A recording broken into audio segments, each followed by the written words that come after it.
Dear viewers, welcome sa aking channel. Nandito na naman ako na may magandang video.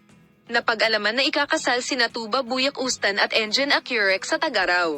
Nagsimulang hanapin ng mag-asawa ang venue ng kasal at ang bahay na kanilang titirhan.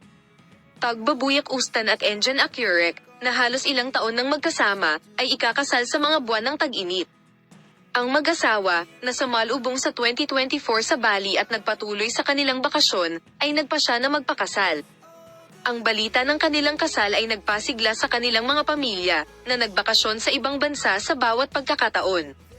Bagamat napag-alaman na ang aktor at negosyante ay nais lamang magkaroon ng kasal sa ibang bansa, sinabing nais ng pamilya ni Curek na pakasalan ang kanilang anak sa isang napakagandang kasal sa Istanbul. Sinimulan na pala ng mag-asawang undecided sa venue ng kasalan ang bahay na kanilang tutuluyan.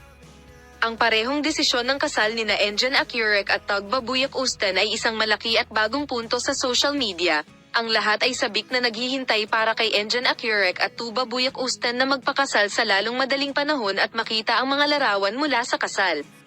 Minamahal na mga manonood, mga tagahanga ng Enjen Accurek at Tuba Buyak Ustan, patuloy kong ipapakita sa inyo ang mga bagong pag-unlad at ang pinakabagong balita sa paksa. Manatiling nakatutok sa aming channel, Palem.